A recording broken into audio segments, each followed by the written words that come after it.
The only reason Sig Sauer won the Army contract with their M17 pistol is because they were the lowest price out of all the participants.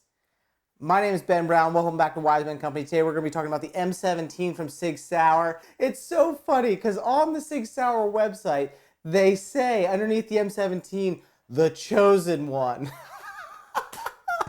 You're the chosen one because you were the cheapest date in town. With all that being said, this is actually a pretty great handgun. How they got this military contract, a lot of fishy stuff. I know Glock has a lawsuit against Sig right now dealing with some of the stuff that went on with the military trials and things like that. I don't know all the details of it, but bottom line is Sig came in with a stellar price with the M17, and they won. They won the contract, and they're winning a lot of contracts right now. So this video is titled The M17 versus the World, and we're going to look at some other guns in this video, but we're going to cover the specs, what I think of it, and honestly, I want to know what you guys think of it. So if you want to start commenting a while, go ahead. I think this one's going to be a good one. Let's get to it. All right, guys, specs. This is a fully ambidextrous gun, so your slide stop and the safety on this M17 are completely ambidextrous. The safety, since we're talking about it, I think is pretty much pointless. I didn't use it. I didn't touch it. I left it off the entire time.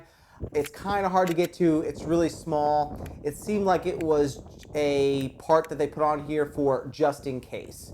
And honestly, if you own an M17, you're probably never going to use the manual safety on it.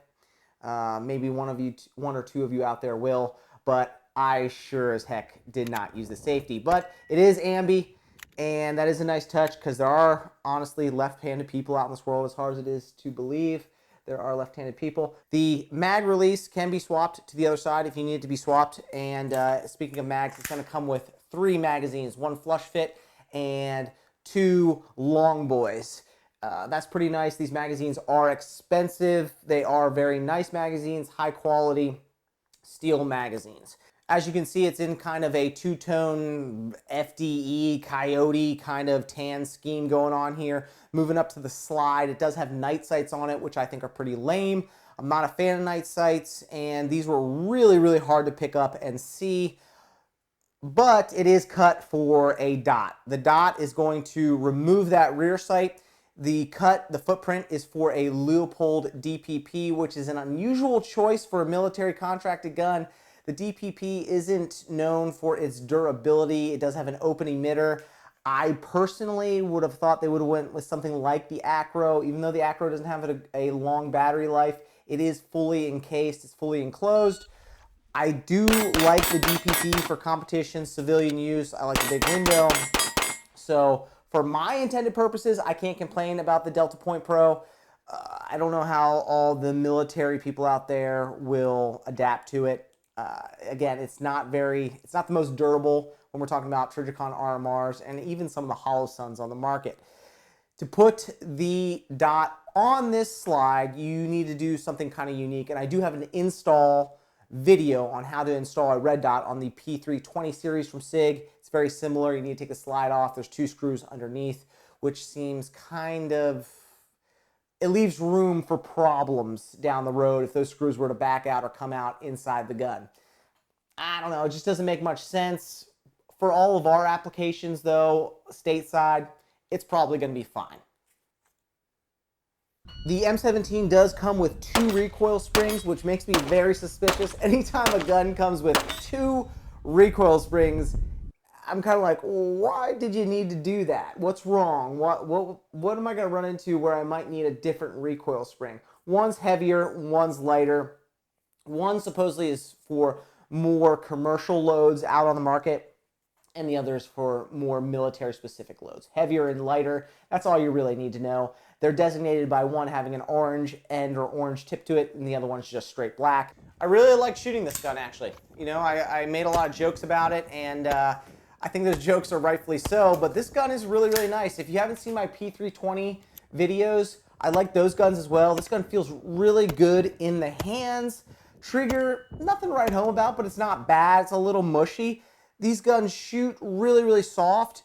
If I had one complaint on how they shoot, the bore axis is a little high. And what I mean by that, the bore axis is the center line of the barrel over top of your grip. We're going to talk about the Glock 45 or 19X in comparison to this, but just starting off, for example, you get a little bit higher grip on Glocks, which puts the bore axis a little bit lower in the hand, and that is better or more conducive for managing recoil. So you do feel a little bit more muzzle flick with the M17. It's a little nitpicky, but for the most part, this gun shoots really, really awesome. It reloads nicely, mags fall free great, and I would prefer to run it with a dot on here. Again, I don't like those night sights, but across the board, this gun was really, really nice to shoot. I ran it in a QVO tactical holster outside the waistband. I have a fork on it, so I can just kind of swap it in and out on my belt. And again, this was a great gun to shoot. I think it is a good gun for new shooters to try out as well.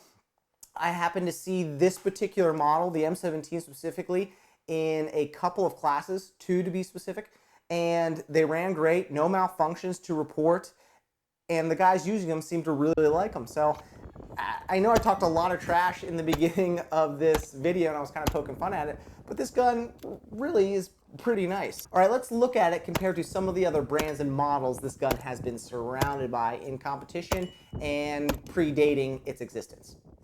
All right, let's start first with the M9. Tried and true M9, needs no introduction.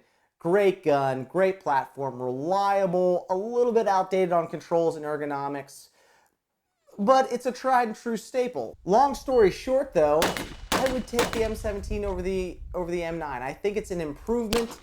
The M17 is an improvement over this platform. I think this gun was due to retire, even though you start to see kind of a resurgence of this platform with Langdon and Wilson Combat kind of refurbishing these and bringing these back to life, making them real smooth and nice to shoot. I still think the striker fired M17 is a better option than this gun for as much as I've used the two in the past 3 to 4 months. With the M17, you're getting better sights, even though I don't like them, the night sights. You're getting the option of a red dot if you want to up your sight game. You can't do that with the M9. You're getting better capacity out of the M17. You are getting better controls, a better trigger. Reliability, I would say, is the same between the two. Really depends on the ammo and your environment. So I think the M17 is a better gun than the M9. Not to say that this is bad. I think it's a good step for the military in the right direction for a better sidearm. All right, let's talk about another gun that was actually in competition with the M17 for the trials. And this isn't an exact copy or this isn't an exact model, but you get the idea. This is a Glock 45. The 19X or variants of were in competition with the M17 for winning the contract. I would have personally rather have seen a Glock, and that's a little bit of bias there. I really like Glocks. I shoot them well. I have a lot of them. I would have rather seen a Glock win the contract. I think the compatibility with magazines, I think the ergonomics, I think the ability to mount dots is a little bit better because the bore axis is going to be a little bit lower. And honestly, the reliability, it doesn't need to even be questioned. Glocks are reliably boring. I would have liked to see the 19X win that contract. If I was Glock and then I heard the next day that the M17 won, I would have been royally pissed. All right, but hey, the military's going to do whatever they want to do. They're trying to pinch pennies, save money. I get it, you know, and I still think the M17 is a good gun. For all of the controversy and suspect kind of choices made around the M17, I still think it's a good gun. And I think if you own one or a variant of it, like the P320 series, P320X series, I think you have a good firearm. They run well, they shoot nice, there's a lot of aftermarket support. Sig does have their internal frames, so for those of you that don't know, the internals of these Sigs are serialized, so you can take them out and put them in other frames. You don't have to buy a whole new gun. Sig is thinking down the line of new models coming out. They're thinking ahead. That's nice to see. If if you want to consider that a perk, although I don't think the military really cares or thinks about that, that is a nice touch. So really what I want to hear is from you guys. What do you guys think about the M17? Was that a good pickup? Was it kind of sketchy? Let me know. I want to talk about it. I still think it's a great gun. And what's really important to me is talking with you guys about it. So let's do that. Guys, thank you for watching this video. I really appreciate it. Hit that subscribe button, hit that like button. Go over to wisemancompany.com. A lot of cool gear over there for you guys to pick up and to help you out with your rifle, with your everyday carry systems, with your lifestyle, and that directly supports us. So we appreciate it. wisemancompany.com. My name's Ben. We'll see you on the next video.